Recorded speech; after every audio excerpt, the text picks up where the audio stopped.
This is Mikey. And I'm Garrison Rifen. This is Cinema Debrief.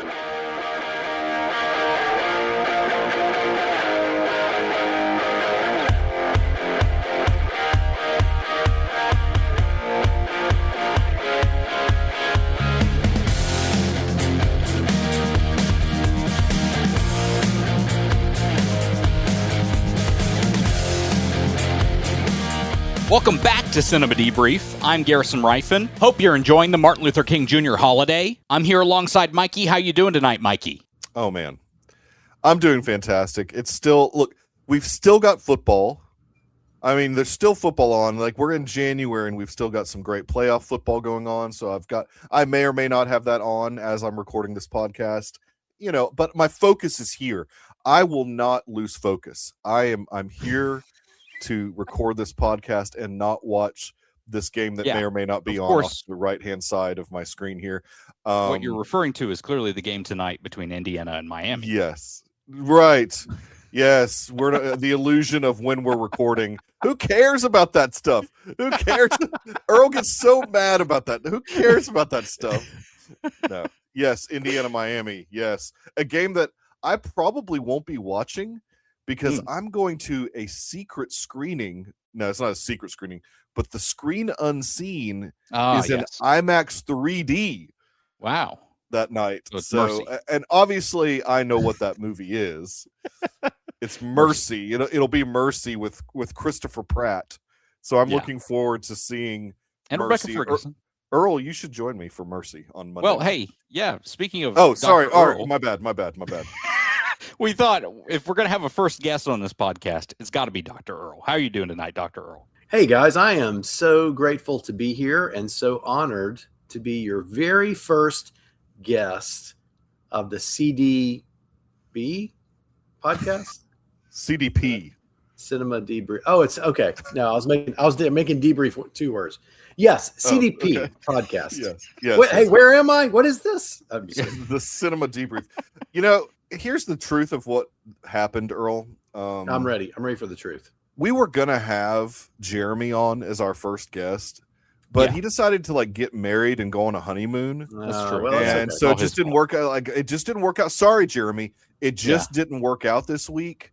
And so because of the off the shelf pick, we had to have Earl on for this movie because last week I said it's one of probably in your top 10 movies. Would that be correct, Earl? I would think that's probably at least in my top 20, but I think as I think through everything, probably top 10. Yeah, that's what I assumed. So I was like, we've got to have Earl on for Amadeus. And then, of course, it just worked out. You were available. I know you're a very busy man, but you were available. I was not on a honeymoon. No. You were not on a honeymoon. No. You were available for us this evening. And so, of course, we wanted you on. Burgess went to the Coppola wine place that he's got out there, the vineyard. And they misspelled his name. I don't know if you saw that. They misspelled Coppola's name? No, they misspelled Burgess. At the winery? They had his nameplate or something on their table. They had it on the menu. On the menu. You can see it at the top. It's an extra R in there. So thought I'd put that on the podcast for posterity. Yeah, double R is interesting. Now, I've never seen Burgess spelled with the double Burgess. Well, it's not that way. Oh, there's an Burgress. Weird. Burgress. They must have thought that he was an international superstar of some type and had a weird Scandinavian spelling of his last name. That's interesting. But he's having a fun time out there. So no, that's cool because the cool thing about that particular winery is that Coppola has a lot of movie artifacts. At the winery that you can can see. Yeah. So a lot of stuff from Godfather, obviously, and probably Apocalypse Now and his different films. Hopefully Metropolis, some major artifacts there for Metropolis, or Megalopolis. I'm sorry. Megalopolis. Why was I saying Metropolis? Superman? What? Metropolitan? It'd be an interesting movie. Yes, Francis it would Ford be. Coppola's Metropolis. Yeah. Very, Maybe very James Gunn can film. give him a shot. I still need to watch that. What is it? The documentary Megadoc or something? Oh, it's awesome. It's very good. It is so good. Okay. Yes. I It's better than the movie. Much better. It's way better than the movie. I had such a blast that. watching that doc. It's on the Criterion channel for anybody interested in trying to watch that, which I inadvertently have I have a subscription to that. I don't know how that happened, but I've got one. Yeah, I've got it. Watching documentaries about movies that either weren't made or were total disasters are always super interesting to me. Way more interesting than watching the movie a lot of the time. The one about Terry Gilliam's Lost in La Mancha. Lost in La Mancha is fantastic. Amazing. Yes. Yeah. I had to buy another copy of that because somebody stole my other copy. It wasn't me, was it? I don't know. Oh. I don't know. I remember lending that to you, and it must have just. I don't know what happened. I thought I returned that. You may have. I don't know. But now you've got a copy of it forever because it's only on DVD. It's not on Blu-ray or anything. Wait, maybe that one is on Blu-ray. I don't know. I bought it on DVD, so I've got it on DVD. 4K. Well, let's dive in. You want to get to the off the shelf? Yes, we obviously want to get to the off the shelf. I picked Amadeus 1984. I watched the theatrical cut. Mikey watched the theatrical cut. Earl watched the director's cut. I chose this because, first off, I've held off on this film for a long time because I always wanted to watch the theatrical cut because it's the one that won the Oscar. Yes, that's true. And I don't mind watching a director's cut, but I sometimes like seeing, okay, well, this thing won the big awards. Let me see that first and then see, does the director's cut, do I think it is better? Do I think it's slightly worse? It's always kind of interesting to look at the different cuts in those processes. We've kind of had that on a couple episodes now with The Abyss is a slightly different situation. Right. That's the theatrical special edition cut. Yeah. The theatrical cut's viewed a lot more negatively than Amadeus's is. But this has been sitting on my shelf since the 4K disc came out and gave me an excuse to finally watch it. And I plugged this disc in. I spent the first 10 minutes just locked in and going, this F. Murray Abraham guy is brilliant. Oh, yeah. He is giving such a fantastic performance. And this movie kind of goes down that route that I really love about, it's not the exact same, but I love about The Prestige. That's my favorite movie of all time. Okay. And that's about two men who are obsessed with one-upping each other. And it's more about Salieri that's obsessed with one-upping Mozart, but Mozart is also obsessed with making music and feels like he's got to, constantly be producing these masterpieces that he's producing. And you've got this other guy who's obsessed with also making music, but is totally jealous of the talent that Mozart has and feels like God is laughing and spit in his face. Right.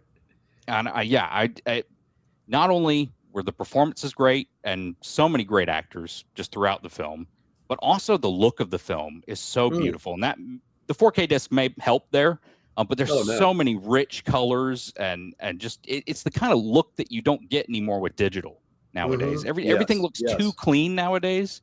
This has deep colors, but it looks old timey. I learned a lot. I know this is historical fiction. Right. But I didn't know, But you I still didn't know learn a lot about Mozart. Yeah. But I learned, that he composed operas. I didn't know that. I learned that he and Salieri were they were real people together back at the time who may or may not have actually had a real rivalry. There's not a ton of, we don't know that for a fact whether or not his Salieri kind of drove him to his death or whatever. That's fair. But yeah, it was all fascinating, and it made me want to dive deeper into the actual history and how much we know. To the point that this is based on a play. I didn't even know that. But the play that came out in the 70s, and that was based on multiple plays that came before it and other history as well. Yeah, there was a play that first came out in 1830, 5 years after Salieri's death. Oh, wow. Which was called like Salieri and Mozart or something. Yeah. And it was all about the rumors of their rivalry. Yeah, this for me, and I have the old DVD, like the original, like when it first came out on DVD. And here's what's funny. So it's a Warner Brothers film. And so, there's this weird, I don't know if it's a rumor. There may be some fact to it that Warner Brothers DVDs are starting to degrade where you can't play them anymore. Now, I haven't gone through all my Warner Brothers DVDs to see if any of them are doing that. I will say this one worked fine. I had DM'd Garrison because it was an interesting thing for me. I had not had to flip over a DVD before, and the original DVD, the old-timey, you had to flip it over, and so it reminded me of Laserdisc. So it was pretty funny. But obviously the quality is not great on DVD, so I didn't have as clear a picture as I'm sure Garrison did. But I kind of like that sometimes with older movies where you're really seeing the grain of the film because of the quality of the transfer is just not that great.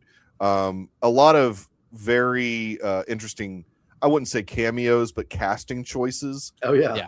Jeffrey Jones as the Austrian king was interesting. Good. He's good, yeah. But it was just like an interesting casting choice. Like I'm like, how do you make that casting choice? It's strange.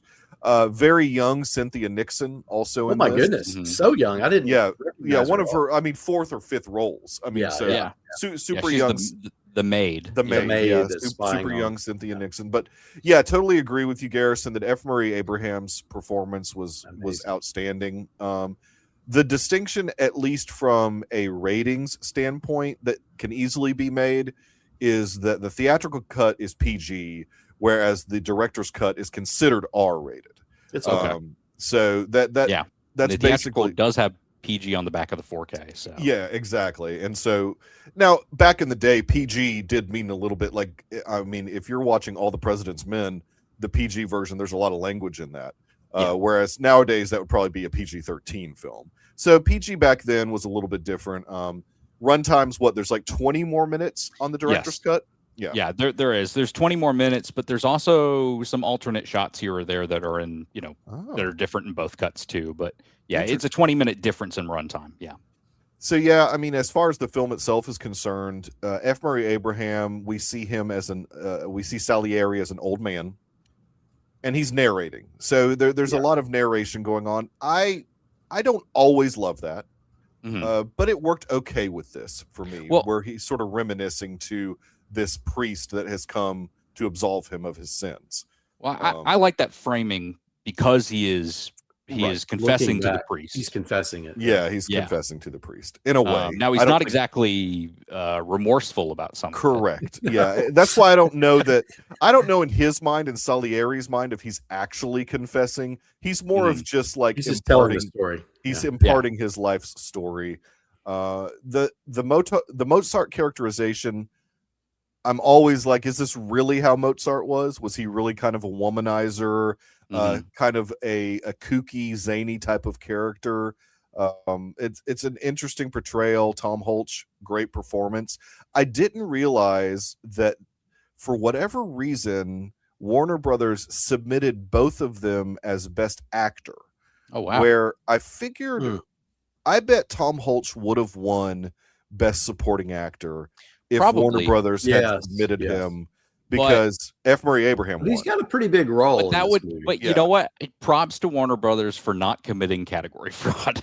Well, gosh, I mean, every other studio does it in the reverse way, where I mean, I mean, like Cynthia Erivo, I think this year Warner Brothers is submitting her as Best Supporting Actress when she's on screen just as much as Ariana Grande and really good. Yeah. So category fraud is a thing. I mean, it's just a thing. Category fraud. That happens. It's all the gaming of the Oscars, but it is. It's total gaming of the Oscars.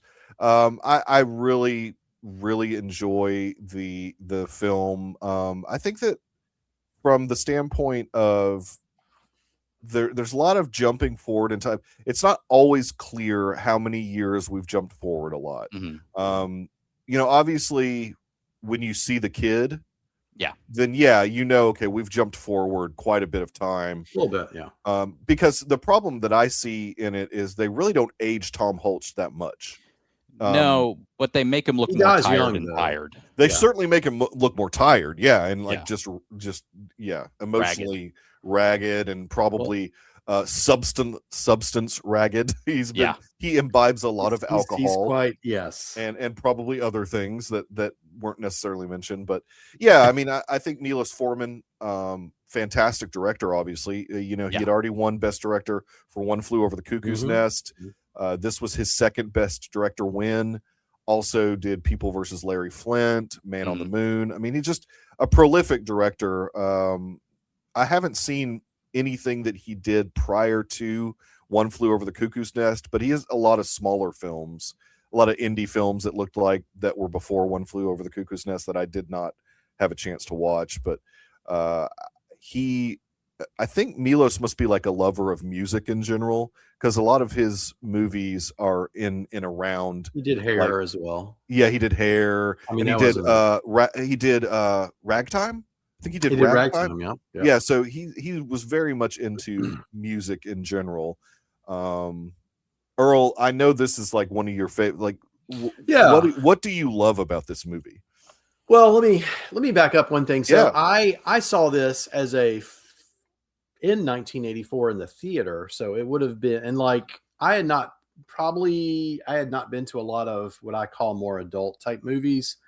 And so I think the beginning, when that music kicks in and the guy turns around and he's bleeding, like just sort of gave me like a rush of like, oh my goodness, what is, like, what am I watching here? Because he slit his own throat, sorry, spoiler alert. Well, we can spoil. Look, this movie was out for the psych ward. Yeah, came out in the 80s. We can spoil this movie. It's okay. So I was pretty overwhelmed and just amazed at this movie in general. By the way, Mozart did die at 35 years of age. Yeah, and so I mean, I think some of the timing and that having a young child, probably there's not a whole lot of time that passes. Interesting fact: who played in the original, the first people who starred in the original theatrical performance in Britain, Ian McKellen played Salieri. Okay. And Tim Curry of Rocky Horror Picture fame played Mozart. Wow. Interesting. So interesting. And then when Milos saw that, he says, I don't want to go to a play about Mozart. Mm-hmm. And when he started watching it after the first act, there was a intermission, and he ran and found Peter Schaefer, and he's like, we've got to make a movie of this. And so they worked on the movie. There's a great story about how they locked themselves in and had to build out more of Mozart's story, because the play is more like the narration Salieri's doing. No, I love this movie. What I love about it is it's beautifully set. It definitely takes you to a different place. Yeah. It's filmed in Prague. Of course, F. Murray Abraham's performance is amazing. Mm-hmm. The director's cut. So the one thing I will say about the director's cut, there's a little bit of a change in one scenario that's a little bit icky, in that Constance comes back. Like there's that thing where she takes the music. So in the theatrical cut specifically, what me and Mikey watched is she comes in with the music, and then she asks him if he can help, and then it cuts to him, and he's totally silent, and he walks out at that point, and you can understand why later in the film she might not like him, because he basically refused to help her. But we don't get what Earl is about to talk about here with the director's cut. So. Right. So he reaches out and grabs her hand, and he says, "You come back tonight. And maybe I'll think about helping." And so he's trying to manipulate the situation a little bit. She does a full strip, and there's your R rating right there. Okay. And he is like, you can tell like he's totally desirous of her, but then all of a sudden he's like, "Leave! I can't believe you're here." He kind of sends her away. He immediately calls the help, rings a bell. Yeah, he rings a bell, and he's like, no. Like he's about to do something. And so there's that sort of like twist of Salieri's sort of more, which you kind of see a little bit with that lady who's the diva, and he's really frustrated because Mozart actually, it's really subtle, and maybe this is only in the director's cut, but apparently he beds her, but you just don't see it. But she responds when he says, "Oh, this is my fiance, Constance," and he's like, Anyway, there's a whole marriage scene that may not be in the theatrical cut. I'm not sure. We get the marriage. Yeah.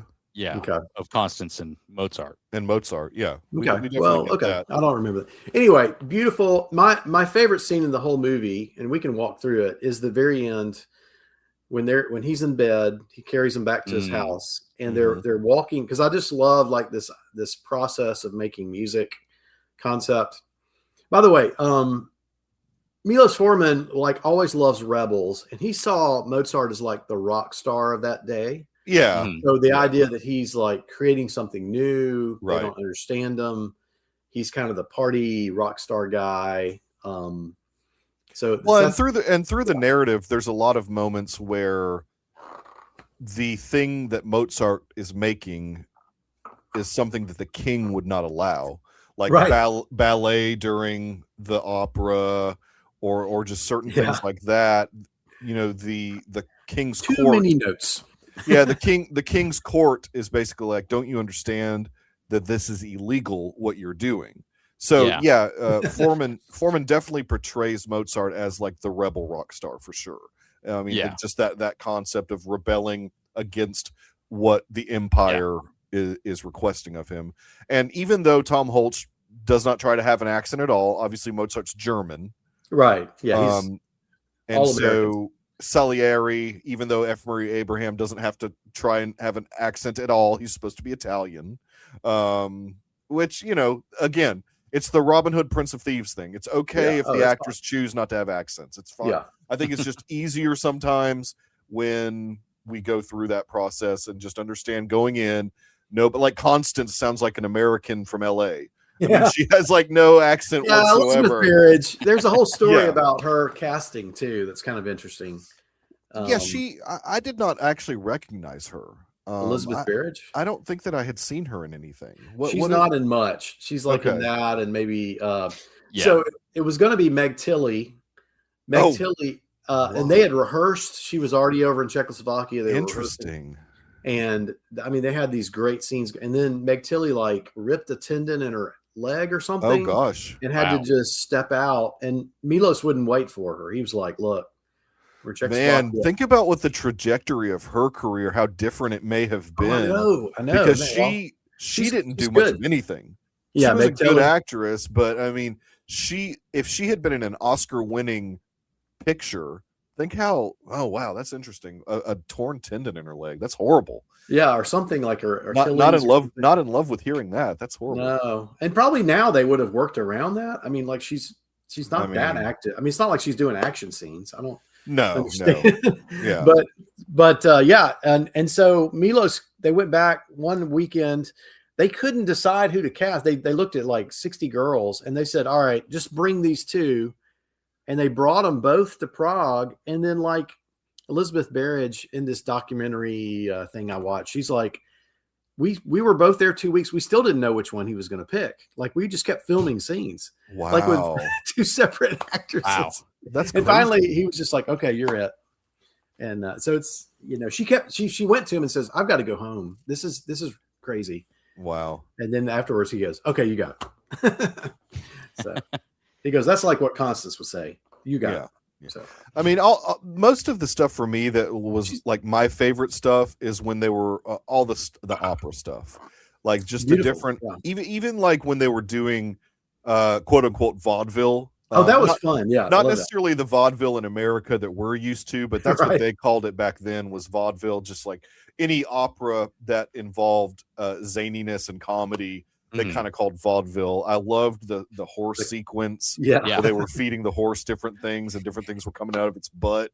Simon Callow is kind of that guy that's like. Yeah, Simon Callow was really good in this as well. The thing that, everybody that was around Mozart, besides maybe Constance, they were all wanting a piece of him in different ways and never really paying him for his services. So at the time, the only way to really make a lot of money was if you were doing lessons with different, different people. And Mozart didn't do that. He was always just working, never making any money at it because the king wasn't going to pay him. as far as the king was concerned, he was a servant, and at the king's whim, making all these operas and different things. And the idea, I guess, for Mozart, a benefactor. The idea for Mozart is that more fame would come from being part of the king's court, and thereby maybe he would find a way to make some money in another way. Well, and I think he took a lot of enjoyment also out of people enjoying his work too. Yeah, the audience is really being engaged at the opera. Right. We saw some of that, and we saw, him being dejected when they didn't engage with some of his work. And I loved how much Salieri was like, even the stuff that the audience didn't connect with, he was like, it's brilliant, it's genius. Yes. I don't understand why they're not connecting with it. Yeah. He had such a love-hate relationship. Oh, totally. Like, he loved the music aspect of it, and he loved the composition, but hated the man. He thinks that Mozart's music is God speaking through Mozart. Right. Exactly. That's about the highest compliment you could probably ever give anybody. The creature. He kept calling him the creature. The creature. Yes, exactly. So that vile man was the one that God chose instead of him, who had been so faithful. Message. Yeah. And now, obviously, I mean, Mozart, as happens a lot with artists, he does not have a great relationship with his father. His father is kind of his he's stern. Well, what's the opposite of muse? Like, he's not necessarily making music because of his father, but he always feels like his father's looking down upon him. He's a portrait of him in his. He's trying to please him, right? He feels like he's always trying to please him, and then towards, I guess, third act, Salieri shows up dressed as what his father was wearing, father's in ghost, the costume. And after demands a composition. Says, I'll pay you quite well for this, but I need it quickly. Can you do this? And Mozart, I think, had a hard time of saying no to anybody, and so he didn't say no. He was like, yes, I'll do this. Well, he wanted money. He was desperate. I mean, he needed money. And this was, I think that was after Constance had left. Or was this in the midst of when she was about to leave? Right before. Right before. But then she does leave to go to the spa because she's not well. I think she was just leaving because she didn't want to be around Mozart anymore. Well, he was drinking and not making they were fighting, and he was sneaking out to go to parties. And that's when she left. He snuck out to go to a party after she stayed out with him while he was composing. Yeah, but I did love. I didn't know if that was in the theatrical or not. Where there's a big party scene where he's like, there is. Okay. Now I think that the director's cut might add some like nudity to that scene. I mean, or just like craziness. Like, I think that the rated R cut adds a lot of nudity. Just that one scene with Constance, I think. Yeah. The one moment that I really liked that we didn't get to see much of in this is just the tenderness of Mozart when he how much he loves his son. We see Constance, seeing that, and just having that gives her hope that there's something on the other side of this craziness of him constantly working and constantly drinking. But really, that scene becomes pretty volatile pretty quickly. After he has that really tender moment with his son, then Constance kind of comes out there, and that's why she leaves the next morning, basically. Yeah, it's and if you go and read the wiki on Mozart Salieri's relationship, the Italians were blocking him in the opera world a little bit because they kept telling the king, no, you don't want to use, and so they show some of that, but I think there was sort of this animosity that Mozart and Salieri had, and then later on they worked a little bit more together. In fact, they even worked on an opera together at one point, but then the rumor came that he had killed him. That's the aspect of the movie I really loved, was the constant scheming by Salieri. And looking into certain things, like when they're banging on the door and he's sick right at the end, and he thinks that he tricks it's Salieri's ghost again. And he's like, go ask him for more money, and they bring their share of the play that they just did that night. And you've got the stuff with the other operas where they keep messing. First off, he leaks that he's doing the Marriage of Figaro, which is a band play. Right. So he gets brought in, and they start. He comes into that scene. That scene has a great line in it that I wrote down. Actually, it was the elevated. What does that mean? Elevated. Yes. And they're asking him to do more elevated work. Right. You need to elevate. Yeah, and that old guy that's just kind of like, grazie. That kind of Cali guy, Yeah. And then you get the ballet stuff where he's gonna meet with the emperor and tell him, there's all kinds of great scheming that Salieri does in this movie. What are they doing up there? They're just put the music back. This is ridiculous. I like how the king comes in. Why are in a way, from a certain point of view, as some would say, Salieri did have was a bit culpable in his death in a way, because he did not take him to a doctor. In the movie, he drove him to. Yeah, he was sick. Die. He was sick. He kept pushing him. Well, he had the plague, right? I mean, that's why he was buried in a pauper's grave with a bunch of other bodies. I think he had. They threw that lie on top. Yeah. I mean, that's a good point. Yeah, I mean, I think he had some version of whatever plague was hitting. I think he had why would he have been buried in a pauper's grave like that with a bunch of other bodies? Yeah, but still, it's Mozart. You would have thought that he wasn't. He wasn't liked within the I don't know. His popularity grew later, but and I understand, like, from a decompensation, the lie is for that, not necessarily to try and kill a virus of whatever, right, Earl? I mean, they're just trying to decompose those bodies quicker. I think they're trying to keep the smell right. Yeah, and it was raining, so I think they weren't going to put the dirt in yet or something. I don't know. Yeah, I that's the first time I'd ever really focused on the fact that they just dumped him in a pauper's grave. Yeah, I mean, because I would have thought that, gosh, this is freaking Mozart. And I don't know. I think they were really strapped for money though, and so and I think Salieri was not going to And I think the other thing too is part of Milos's thing is even though this guy's super talented, he's just going to die like everybody else. And so it's kind of wild that he was just dumped into a pauper's grave. So with a bunch of other bodies that were already in there. I mean, it was just it was a big pit. I mean, I was they just dumped him out of the really odd just seeing that. I mean, so good though. 8 Oscars, my goodness. Won 8 Oscars. Yeah. And the makeup that F. Murray had on was so the old man makeup. Yeah. It was really, really solid. One thing that I thought would have been interesting is to have somebody a bit more famous be the priest that was interviewing F. Murray Abraham. I thought that would have been an interesting contrast to have a big actor of the 80s, be that priest.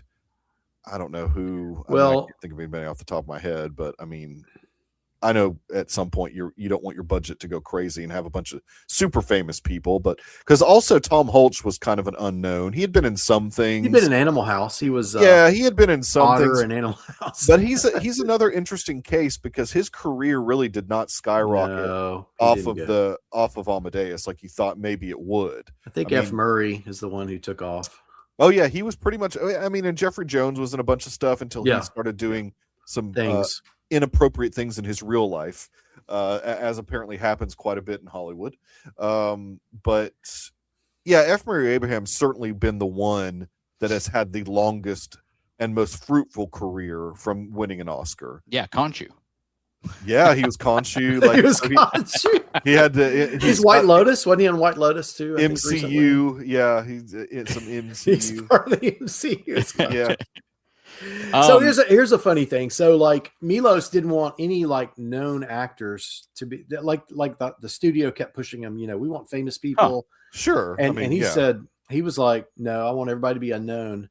They had to compromise a little bit, I guess. So F. Murray Abraham was just like a background thug in Scarface. Yeah. And then when he got the role, everybody started being like even Al Pacino was like, whoa. This is the guy that got the Salieri role. Everybody all of a sudden turned around and was like, this guy who's playing henchman number 4 or whatever he was. Yeah. So, yeah. I mean, because really the most famous person on set was Milos Forman. Right. I mean, right. yeah, Right, I mean, right. and that happens sometimes, but more often than not, the actors are going to be much more famous than the director. Mm-hmm. True. And like to your point, though, I mean, he didn't like. Because, gosh, even like think about One Flew Over the Cuckoo's Nest. I mean, Nicholson wasn't like huge at that time. Right. I mean, that was young Nicholson. Yeah. I guess maybe so Easy Rider, but that was the movie that really propelled him to the next level. Yes. Which didn't really happen for F. Murray Abraham. He didn't get like propelled to this superstar, but he also was not an Adonis. Let's be honest. He didn't have like the classic. No, he's not a movie star. Jaw actor's look. I mean, he was more of a character actor. In all honesty, I mean that's what he is. He's more of a character actor. And really same with, gosh, everyone in that cast was more of a character actor. I mean, Tom Holtz was more that way, and Jeffrey Jones definitely more that way. Very interesting cast. I don't remember the character's name because it was a smaller role, but there is a moment in one of the opera scenes when the obese member of the court has this funny look. He just gives this like look. When the three guys are looking at each other, the three conspirators are looking at and then he's like, he's like, exactly. There's some great stuff in this movie. I mean, it just in between, you just got to pay attention. There's some really great stuff in the movie that Milos captures. So friend of me and Mikey's, Jimmy, like for years when we're just like part of our like lingo with each other is like if something's like somebody's talking about too many things, we just go, too many notes. Like we just too many notes. Yeah, too many notes. Yeah. He goes, too many notes. Too many notes. Too many notes. Yes. That's our little shorthand for. That's great. Good stuff, guys. Good stuff. I'll make a last note on this. Yeah, sure. Since this was your pick, yes. Close it out, Garrison. Close us out. The thing about this movie that I think can connect with you in some ways is Salieri's position is kind of understandable. Mozart is not a great human being. No, none of us are perfect. But he's kind of arrogant. But we've all kind of been, I think, in our lives in a position where you are doing something, whether you're in music or whatever, where you meet somebody who's just ridiculously good right off the bat, and you're like, that guy doesn't even have to work for it. And maybe he does. Maybe he really actually does. But just someone who's just so naturally talented at it, you're almost sickened for a second. Yeah. But Salieri obviously takes it too far. Yes. Oh, yeah, totally. Yeah. I gave the movie a 9 out of 10. I thought it was brilliant. Yeah. I think I've got it at a 4.5. Is this your first watch, Garrison? Yes. That's the concept with Off the Shelf. What we're doing, Earl, is we're actually going to our physical media collection and pulling off movies from our shelf that we've never watched before. I've got a ton. Garrison's got a ton. I love Garrison's picks, though, because they're more mainstream than my picks, as you're about to find out. Because I'm going through, I'm in the Arrow video section of my physical media, and the viewer gets a reprieve, or I'm sorry, the listener gets a reprieve, because this particular movie that was next is not available. You cannot watch it anywhere. I checked on streaming, so we're not actually. I'm going to watch it personally, but this is not my actual off the shelf pick. But I will show it. It's FM is the name of the movie. Oh my gosh! Never. It's not anywhere. You can't even rent it. It's literally nowhere. That's not my pick. My actual pick is pretty neat. It's Catherine Bigelow's first film. Okay. It's on Amazon Prime. So if you've got an Amazon Prime membership, she co-directs with a guy named Monty Montgomery, and it's called The Loveless. It's a biker film with Willem Dafoe. Very young Willem Dafoe. Wow, look at that. And so I'm excited to watch this. I haven't even opened it. It's kind of a recent purchase. I was trying to complete. I was very close to having all of Catherine Bigelow's films and just needed a couple, and this was her very first film. So this one is readily available. Even if you don't have Amazon Prime, you can find it somewhere to rent also. So this is my official off-the-shelf pick. So very much looking forward to Catherine Bigelow's first film, The Loveless, with Willem Dafoe. So it should be a fun ride. Standard like biker flick, like Easy Rider or something like that. Well, he's young. 3 minutes. And it's very short. Yeah, it's only 83 minutes long. So. After me giving us two very long movies. Yeah, after The Abyss and So Amadeus, Amadeus. So that'll be good. So, man, we've got a lot of movies to talk about here very quickly. Okay. Because Earl and I did see something that I want to briefly touch on. Awesome. But then also we're going to do 28 days later, or 28 years later, the Bone Temple. It's kind of the main topic. But before we dive into that, I want to talk about No Other Choice. Park. Oh man, we'll be spoiler free though, Garrison. Yeah, it's totally spoiler free. Park Chan. I wish I had it. Yeah. Yeah, Park Chan-wook's most recent movie. Obviously, a Korean film, South Korean. So it's. Gosh, it's so hard. I don't want to spoil anything. And in fact, my Letterboxd review, I tried to stay like totally spoiler free, which you're kind of supposed to do when you're doing a Letterboxd review. If you're not going to tag it, spoilered. I tried to remain as ambiguous as possible with my review of it. But basically, it's set in modern, so it's not like a period piece or anything that I could tell.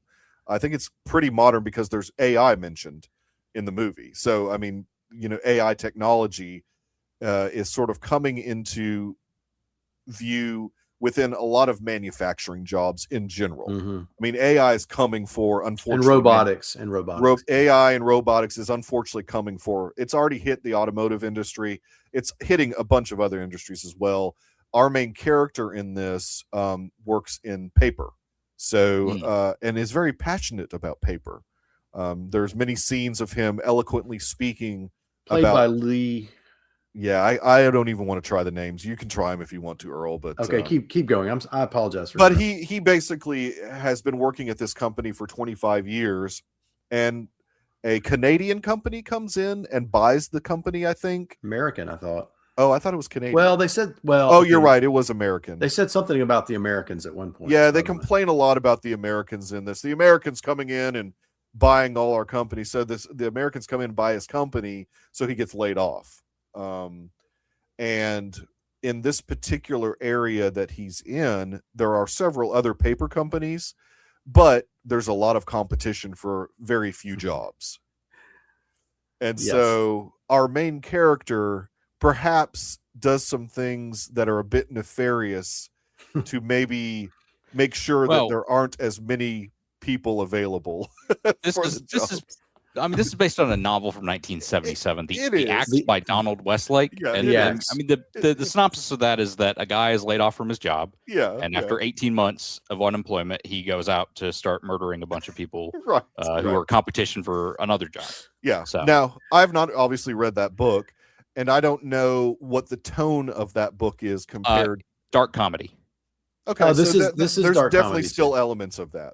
Mm-hmm. And Mikey, I learned there's a French version of the story called The Axe, but it's never been released like globally. But this guy, I was watching a guy do a review of. But there is actually a movie. It's just never been released. Well, no, it's out. No, I'm sorry, it's out. I don't know if it's been released internationally. I guess. Interesting. I'll have to look that up. Movie. But yeah, it's called The Axe, I think. The thing that Park does so well, I think, in all of his movies, he's great at just cringe, like making his audience cringe from extreme close-ups of things and just gross out moments.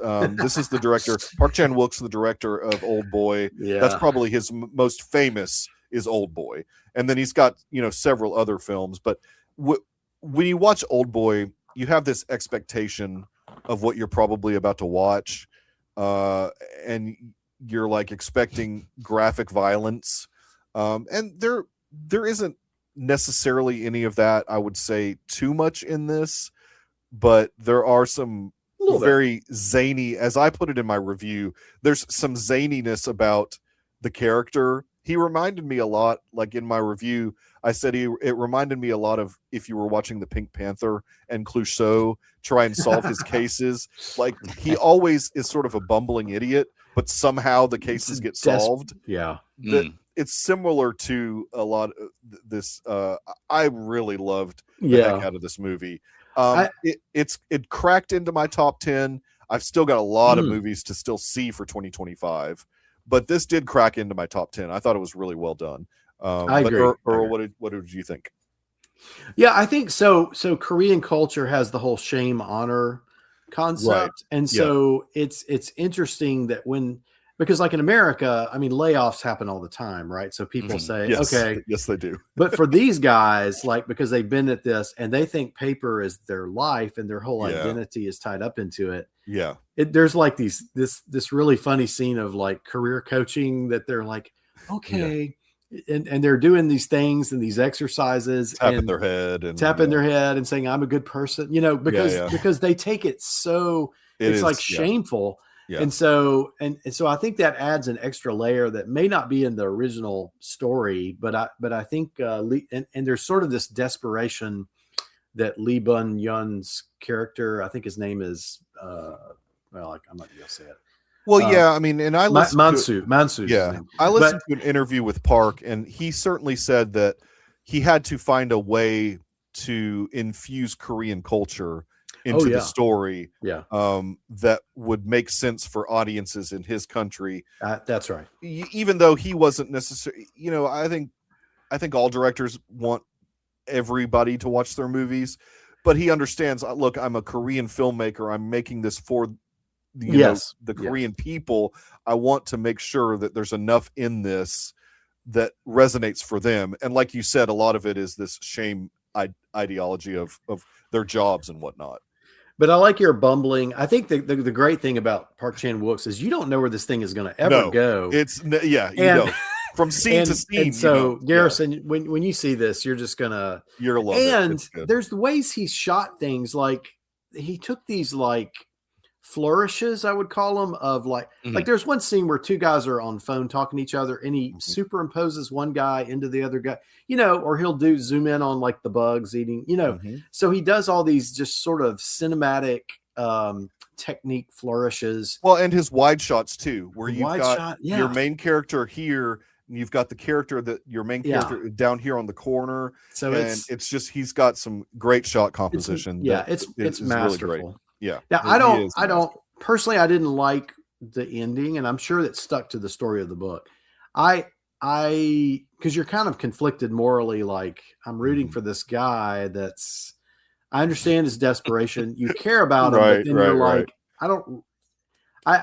personally, I would have liked to have seen some comeuppance, but I understand that it. Sometimes that's the way it goes. Win. Yeah, sometimes the bad guys win, Earl. And he wasn't bad necessarily. Who knows? I don't know. I don't want to spoil anything. No spoilers. Anyways, I think we already have said too much. But and I need to let you guys talk about Bone Thugs and Harmony or whatever. So Garrison and I also saw 28 years later, the Bone Temple. I'd almost love for Earl to have seen this. Just because of the medical stuff that happens in this movie. Oh, there's a lot of you can ask me things and I'll explain. But I'll listen to y'all's. Can I hang out, or do y'all want me to roll? No, definitely hang out, please. I'll just Garrison. I've not seen any 28. Oh, you haven't seen any of them. Is this the one with Sandra Bullock going into treatment? No. Okay. Well, so in 28 Days Later, they established this virus as a rage virus. Yeah. That these are not undead people.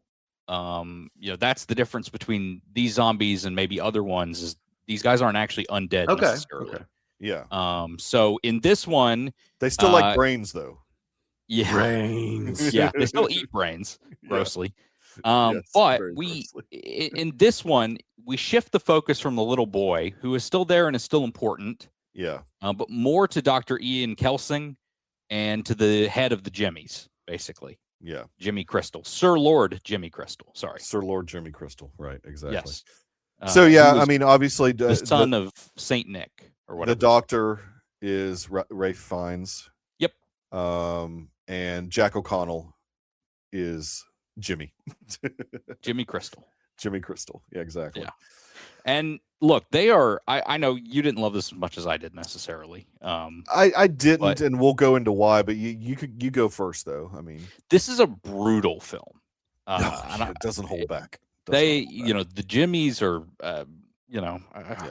I'm going to get into it a little bit. I mean, they're skinning people alive. Yeah. They're committing a lot of acts of terrorism, and they're doing the Jimmies are almost worse than the rage virus people. Yeah, they are. Yeah, because they can think clearly, and they're going.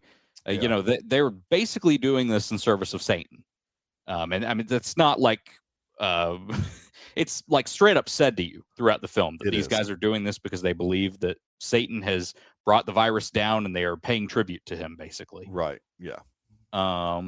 And Alfie is not Alfie. That's not his name. Spike. The actor's name is Alfie. Yeah. Spike has been kind of conscripted into this gang. Barely makes it out of his first encounter, which is solved in a way that actually kind of comes up almost at the end. He has two big actions in the film, and they're both the same action, but one done a little more confidently at the end, if you know what I'm saying. Yeah. Yeah, because we're trying our best not to spoil because this one's pretty new. So, but the lead goes more towards, again, Jimmy Crystal. I guess a little bit Enfys Nest as well. She's in Aaron Kellerman's in this. Yeah, and I love me some Enfys Nest. Yeah, and Dr. Ian Kelson plus Samson, the giant zombie alpha, who he is starting to experiment on medically, giving him morphine, which is calming him down. Is this the Indian guy that's in the trailer or the bearded guy? I get that. Yeah, the bearded guy. Yeah, you've seen him in the previews. Yeah, exactly. So I'll say that's actually that interaction between Samson and Dr. Kelson is my favorite part of the movie. If there had been more of that interaction and just the character work there, I think I would have enjoyed this more. I think there was too much of the Jimmies to me. I mean, and I know that they're very important to get our character Spike to a situation where he needs to be in to get us to the third movie, if there is going to be a third movie. I mean, I don't know that anything has started shooting on that just yet. They greenlit it, but the returns are not great. But the returns for this one are not. It's not doing well. It's going to maybe crack 15 for the 4-day, and that's not great. 15 for a 4-day is not great, especially for the budget. I thought this was like everybody liked this 28 days franchise. Critically, everyone is liking it. There's an echo chamber online, unfortunately. Yeah, a huge echo chamber. Like the critics are too in love with it, and the problem with the Rotten Tomato critics. The problem with the Rotten Tomato critics is it's like too much. Like they're trying to push this film higher than I think it deserves to be. I think the film's pretty good. I think it's shot really well. Here's what I really like about it, and what I don't. Yeah. And so actually, that's my biggest problem with the film. The visual flair from DaCosta is nowhere near the visual flair that Boyle brought in the first one. I mean, he was being inventive, and I mean, maybe it's a little too in your face for some people, but I really enjoyed the visuals in the first one. And I thought this first one opens up the first act. It's so flat and bland and normal, digital, everyday, 2025 looking film or 26 looking film. Yeah. That I kind of was worried. And in the second and third act, I think she kind of picked some things up. There's some zombie stuff and that third act, especially that last scene with Dr. Ian Kelson performing in front of everybody. It is great. Yeah, no, there are some really fantastic. Like I don't go into a movie, like every time I go sit in the theater, my anticipation is huge. Like I am anticipating this movie being one of the best things that I've ever seen. I like to try and maybe not when I go see something like Anaconda, but when I go see something that's like being hugely critically acclaimed, and even audience scores are high, like I'm expecting to be completely wowed out of my mind. There are moments in this, and I think like my favorite stuff is the character work between Kelson and Samson.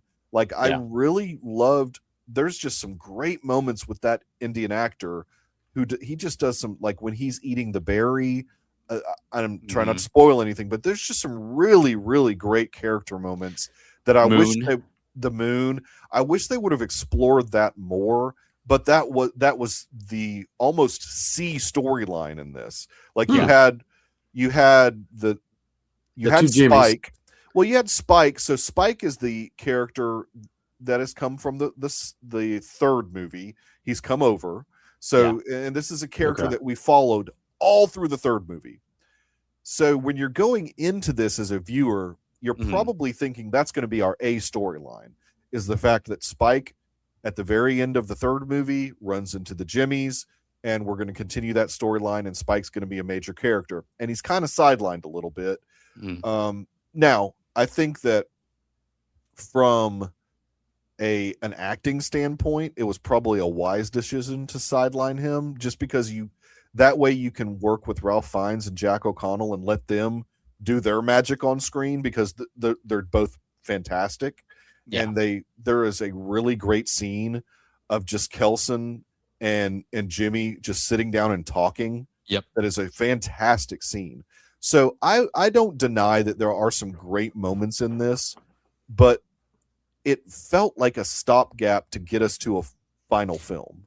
I agree that it felt like a midpoint, but I there are a lot of trilogies that do that for me. Yeah, sure. Personally, sure. Not all of them. Don't get me wrong. Yeah. But there are a lot of mid films and trilogies that I go, right. That felt like, we're just trying to get something set up, and there's not as much of the story move forward. But in this one, there was enough that was really interesting. They start asking some interesting questions about the zombies and whether or not they can potentially, they don't say it, but whether or not they could potentially be cured. He uses beta blockers basically to. Yeah, well, he uses like antipsychotics, right? Is that? Yeah, antipsychotics. Oh, that's interesting. Yeah. To quell the rage virus a bit. Yeah, and we get in this film. And not a bad idea. We get in this film our first look at what the zombie sees, and what the rage zombie sees, which I thought was surprised awesome. They only did that once. Yeah, I liked that would have been. I did too. I liked that choice, but it would have been something to maybe hammer home a little bit more. But like maybe just one view of what Samson sees Dr. Kelson look like. Yeah, well, and I think interesting. Did that specifically because of the transformation that Samson starts to go through in this film. Right. You start seeing through him, and he's not seeing that as much anymore. And, right. Yeah, because he's doped up for a lot of the film. Yes. he's coming back for more dope. Yeah. Yeah, exactly. And and that was one of the main problems that Dr. Kelson was going to run into. And this isn't necessarily a spoiler because it's obvious. I mean, at some point you're going to run out of medicine. Yeah. In general, if you've gotten a plague of something like a rage virus and the whole world is dead, you're going to run out of meds eventually. But anyways, it's I was surprised. I thought Erin Kellerman was really good in this. Yeah, I did too. I have never. She's a good actress. Oh, she has moments. Oh, she was good. I did not care for her in Falcon and the Winter Soldier. Personally, I did not. I didn't care for her in that. I didn't care. for her in Willow. Yeah, no, I agree with that. She's been more bad than good, Earl. let's be okay. honest. Fair. I saw a Les Mis on PBS that she was pretty good in. See, but nobody else in the world has seen that. Well, you're probably literally the only person. No, it was very popular. It's not popular. What are you talking about? She was very young at that point. She was playing one of the. So this was prior to Enfys Nest. Oh yeah. Oh, okay. Pre-Enfys Nest. Yeah. Well, I thought I'm glad really she good. did well. I'm glad she's growing as an actress. I thought the actress, and I don't know the actress's name, but she was kind of the main girl for a while in Jimmy's gang.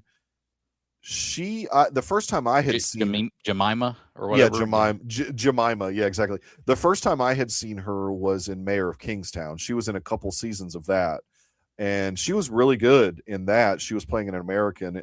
She's clearly, I think she's British or whatever in real life. I thought her character was good. I thought her character was brutal. Most of the Jimmies were pretty brutal. But that's why they're brutal. But then when look, they're villains, so you understand that they're going to get some comeuppance. They're villains. When they start to get some comeuppance, you're like, yes. Yeah, it is pretty sweet when the villains start to. But yeah, I don't know. Like I just did not leave the theater wowed like I wanted to be. Like I liked aspects of the movie. I of course liked all the needle drop 80s music that was used. The Radiohead Kid A. Yes. I loved all the music, but the first one was score dependent, and this one was needle drop dependent almost. And they were all great. The one right at the end is perfect. one of Johan Johansson's understudies, Hildur, what's her name? I can't. I saw that. Yeah, she did the score, but I barely. A score did not register at all with me. Like, it was so subtle that I don't even remember there being a score to the movie. It's the lady who did Joker and Tar. Yeah. Oh yeah, no, she's good. No, she's good. Normally she's, but she was so subdued because they were wanting to do a bunch of many needle drops, drop music. Oh, I see. In this. And I don't know if that was an afterthought, that maybe she had done a full score, because sometimes that happens. Like, they do a full score and maybe the director wants to pull back on that. That couldn't have been an afterthought because it's so baked into the story. He's putting on the record, they're playing the music. Yeah, I think the Kid A was unnecessary. I mean, that song is so overused in movies. It's a great song. I love that freaking song. But I like the Radiohead drop. That's what I'm talking about. It's from Kid A. It's the Radiohead drop. It's so I think The Accountant used it in one of its trailers. I mean, it's so overused. But I liked it, and I liked the Duran Duran stuff. Yeah, Ralph Fiennes was having a ton of fun in this. I think he was getting to just be completely unhinged. Yep. And I love watching him be completely unhinged. Ralph Fiennes is good. Yeah. He's just such a talented actor. Probably the most talented working actor who has not won an Oscar is Ralph Fiennes. I mean, it's impossible and unfathomable to me that this guy has not won an Oscar yet. It's just crazy to me, but hopefully he gets one eventually. But yeah, I mean, I know you liked it a lot. Most people are loving it. I liked it. Okay. I'll say this. I really, really enjoyed the ending. Like Ralph Fiennes, that whole final scene and sequence down to what happens with Jimmy Crystal. I loved all that. There's something weird about the ending where I'm seeing a lot of people rave about the specific final scene, and I love that happens, and I can't wait to see part 3. But weirdly, and I don't know if it's because they've talked about it since the literal first movie press tour where they said, no, this is going to happen at the end of the second part. I just didn't I was like, okay, yeah. But I didn't really feel anything. Wait, that's the scene that everybody's like amazed. I thought that the Ralph Fiennes scene. I think it's both. I think they're raving about both. Yeah, because there was like a coda, not an after credit scene or anything, but there was like an end just scene like there was in the first one that featured Cillian Murphy.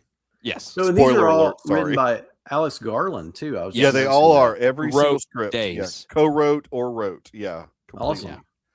He's a great writer. I need to go back and just start at the beginning in 28 days. It's just I've never watched Weeks, so I can't attest for that one. But. If you're not in love with the genre, which I don't know that you are, Earl. Zombie. I don't love zombie stuff. Then I don't know if it's a series. It's like it's not.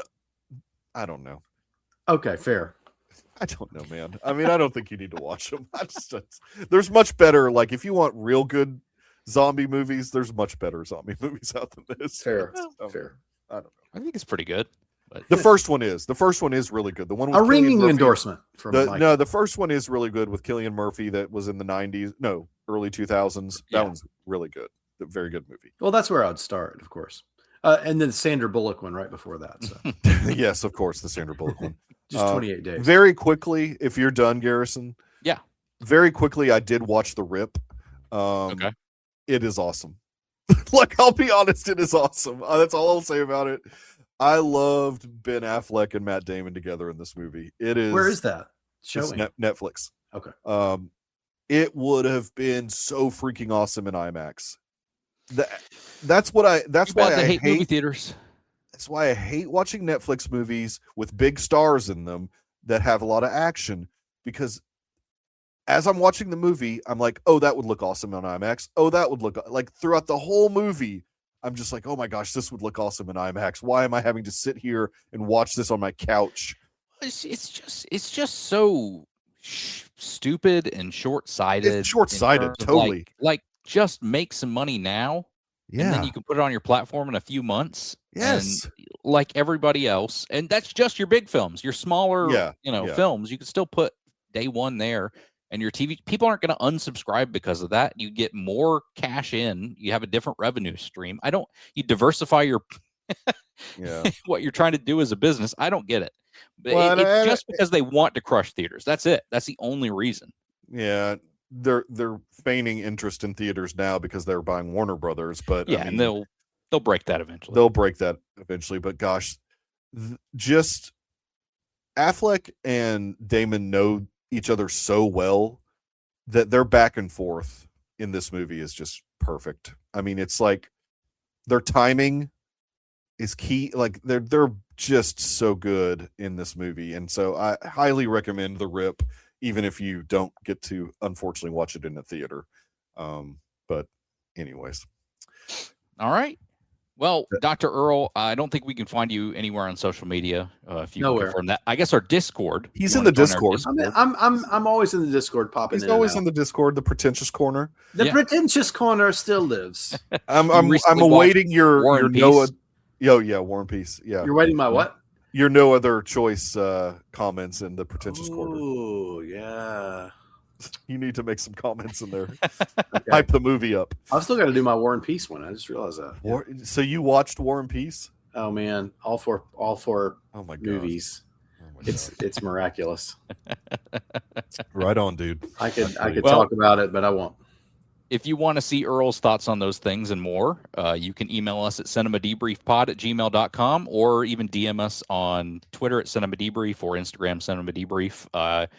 Mikey, where can they find you on social media? Yeah, I'm on X at the Michael Nip, and I think for the last several weeks I've been saying that I'm on Letterboxd as the Michael Nip, but I think it's just Michael Nip. I don't think there's a "the" before it for Letterboxd, but yeah, that's where you'll find most of my very basic movie thoughts. I don't go too deep on things, but I throw some thoughts out there every once in a while, and I'll continue to do that throughout the year. You can find me on Twitter at gryfun3, GRYFUN3, Letterboxd at gryfun, and you can find us next week on Cinema Debrief doing The Loveless. Thank you for tuning in. Thank you for Dr. Earl for being here and being our first guest. We'll see you next week for The Debrief.